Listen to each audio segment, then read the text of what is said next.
Hello, my name is Emily Crum, and I'm happy to present on the topic of the integration of digital technology in American art museums for learning and interpretation, advocating for the modernization of the 21st century museum experience.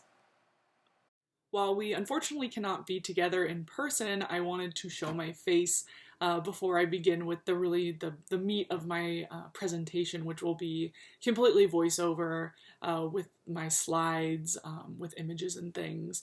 I wanted to just introduce myself again. My name is Emily Crum. I'm a recent graduate of the School of the Art Institute of Chicago in their dual master's program, Arts Administration and Policy and Modern and Contemporary Art History. I'm one of the leading scholars on digital engagement in the 21st century in museums for learning and interpretation. And so I just wanted to say hello and thank you for listening to my presentation. And also at the end of my presentation, I've listed my contact information.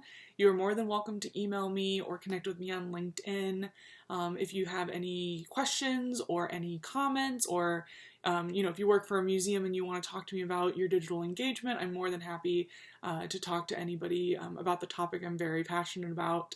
But yeah, thank you for listening, and I hope that you enjoy the rest of my presentation. Thank you. In 2016, a photo emerged of a group of children in front of Rembrandt's The Night Watch. This photograph features a group of a dozen children glued to their cell phone screens. The image encapsulates how easy it is to miss out on the experience and beauty right in front of you when a screen is your main focus, distraction, or interest. Each child appears to be immensely bored with the experience, and the image went viral on social media. It sparked an international debate as to if the students were simply a metaphor for the youth of the 21st century or using their phones to complete research for their class assignment. The main synopsis was, today's youth are more interested in their screens and applications than the artwork on display. I should also note that this statement runs true for young adults, teens, and adults who use technology in their daily lives. Others argue that students were using the museum's freely downloadable multimedia tour. While the ultimate answer is not necessarily important, it draws attention to the fact that technology in museum galleries should not take away from the physical experience. The face-to-face occurrence that one has with art should not be diminished. Otherwise, there is no point of being present with objects. If museums wish to be relevant and engaging in the 21st century, they must modernize their internal offerings to match the tools that society at large adapt as well. Best practices, tools of interpretation, and learning experiences must be relevant as museums are reflections of the societies in which they operate. I am interested in analyzing how has digital technology, a byproduct of society in the 21st century, infiltrated traditional ways of viewing and learning in American art museums today, but also of the future.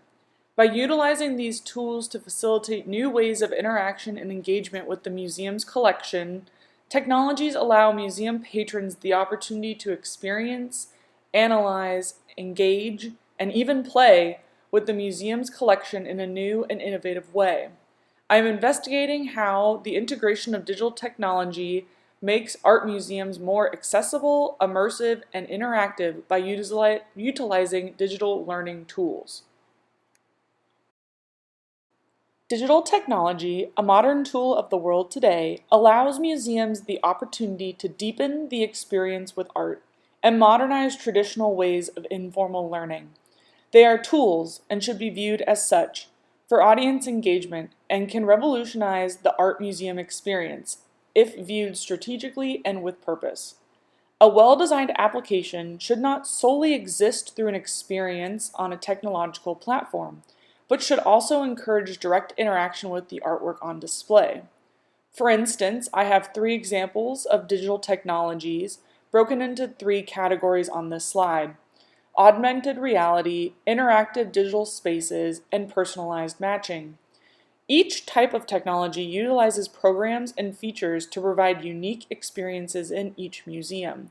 For example, augmented reality at the Detroit Institute of Art has Lumen, a mobile tour that utilizes augmented reality in conjunction with objects on display. Although the tour uses a tablet to guide you through the museum, when face-to-face with objects, the program overlays to foster different types of relationships between the object and the viewer. Art Lens Gallery at the Cleveland Museum of Art falls under interactive digital spaces, as it is a contained area within a museum that utilizes technology and, coupled with digital processors, work together to accept and acknowledge user-driven input, such as body motion, physical touch, or facial recognition.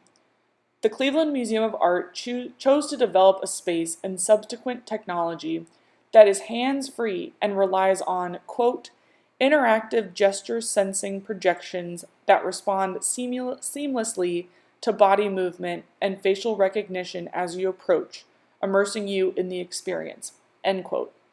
Finally, for the purpose of time, I will briefly touch upon personalized matching technology, which facilitates curated matches with people based on their preferences of art. For those of you familiar with online dating, the High Museum of Art in Atlanta, Georgia launched a Tinder-style app for art called Heart Match. It allows users to swipe right and to swipe left on artworks they like or don't like and lead you to them in the physical museum space to enjoy a face-to-face interaction. While these are not the end-all be-all of technological categories, it is important to note the different types of technologies museums can create and adapt in their museum environment. As well, digital technologies can aid in learning with the works, as some tropes and fundamentals, like art historical formal analysis, are universal. The user, through utilizing digital tools, can begin to recognize these commonalities and repetitions over multiple art mediums and art genres. For example, the genre of portraiture shows an individual in specific and curated ways the artist intentionally chose. Once you know how to read portraiture, you can easily discern specific aspects of the person without knowing their name, place, or story. These two portraits, Rembrandt's Nicholas Rutz and Bayer's Portrait of a Woman with a Book, both incorporate details that subconsciously communicate to the viewer their wealth, status, industry, and education. As a trained art historian, these details are typically noticed immediately, but a new or uninformed visitor most likely has never encountered these details, symbols, or even type of painting before. Now, theoretically, if these two portraits were at the same museum that had designed a portable tool for a cell phone or tablet, these details could be highlighted with the user clicking on each to learn more. These explanations can then be tied to other works of portraiture, the artist, and more. Currently, there is a major emphasis on facilitating meaning-making learning experiences in art museums. Free choice learning is one of the prominent theories of museum education. Free choice learning, a form of informal education, is self-motivated and takes place in institutions like museums. Free choice learning theory can best be introduced through a technology that allows the visitor some freedom to determine how they choose to engage with their environment. Every individual is unique with their own desires and backgrounds, so why should a museum not design tools to match this and a technological program to cater to them? With the integration of digital technology, the power to, quote, juxtapose and visually and orally connect ideas prove it is an excellent vehicle for presenting abstractions or functionally invisible phenomenon, end quote.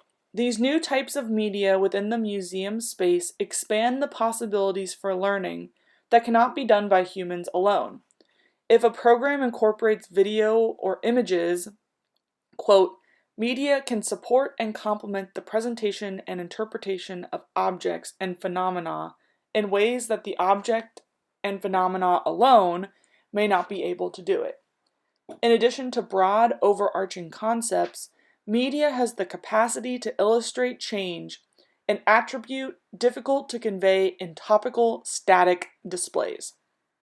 The power of digital interfaces allows for the mediation of information, also known as content, to be interseeded in different ways to provide context previously unable to be experienced.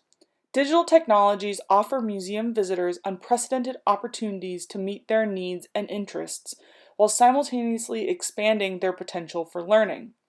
Digital technologies, quote, allow for greater flexibility in when information is presented and what type of information is presented, and offers the visitors significantly more choice and control over content, end quote.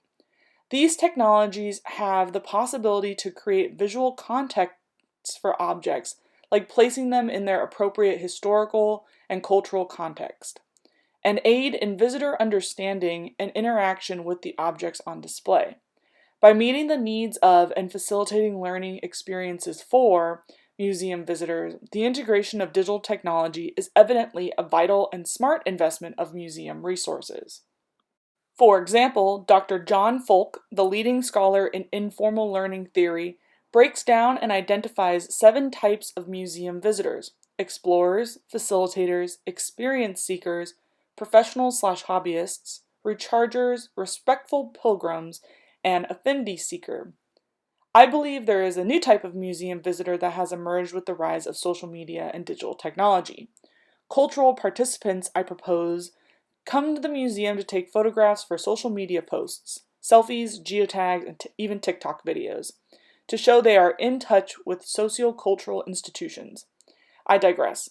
The point being, these types of visitors walk through the museum doors every day, and digital technology can be utilized as a tool to satisfy these individual, unique personalities. By taking into consideration these different types of visitors, programs can be developed that aid the experience. For instance, an experience seeker may need a map with wayfinding technology that would prove most helpful in finding specific works of art that satisfy their experience as a significant destination, while a facilitator can participate in gameplay with their group. Personally, my favorite idea is creating guided meditations as an audio tour for rechargers who visit the museum to take part in contemplative, spiritual, or restorative experiences. Art museums must adopt a version of technology that promotes easy access to information and be a tool for its visitors' experiences.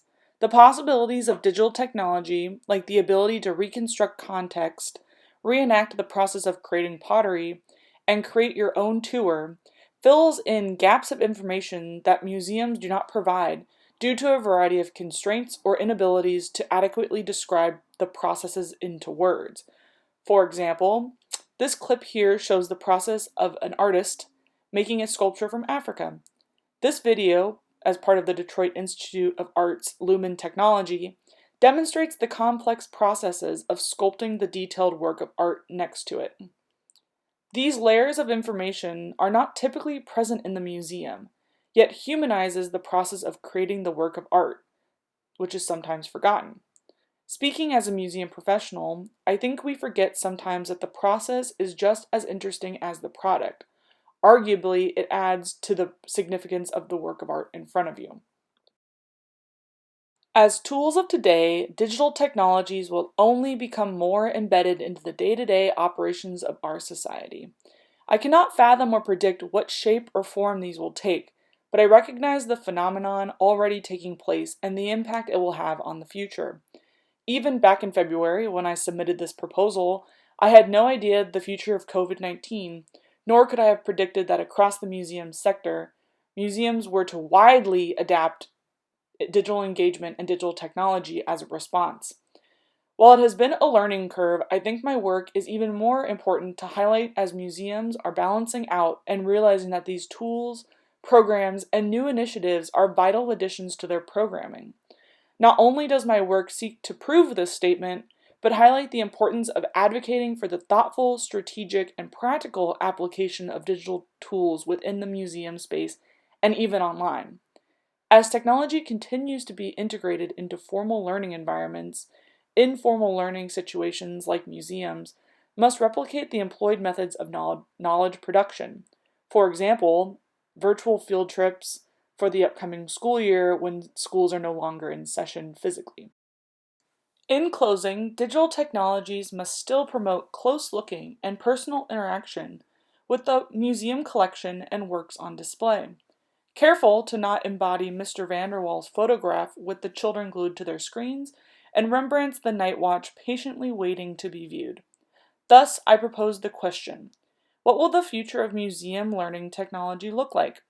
I propose that these future technological programs must be well-researched, strategic, and thoughtful digital tools that prioritize learning and interpretation in the museum space. In order to do so, museum educators must adapt to these technological updates by understanding how their role supports or dictates the technology and programming. Museum educators of the future will, quote, need to embrace change, take calculated risks as promising new tools and approaches emerge, and adapt a learning stance to propel their work forward through an ongoing process of application, reflection, and refinement. End quote. Just as artists adapted when photography was invented, museum educators will adapt as practices change. Museum educators, generally speaking, are the commanders of these changes within visitor-centered institution and should adapt as best practices develop. Maybe one day all art museums will have robots wheeling around. Wouldn't that be neat? Thank you again for taking the time to listen to my presentation. I hope you enjoyed it and potentially learned something or had some thought-provoking idea. Again, my name is Emily Crum, and I'm a recent graduate from the School of the Art Institute of Chicago. I'm also one of the emerging scholars for this conference, so feel free to email me or let me know if you have any questions or concerns. But thank you again, and I hope you have a wonderful rest of your day.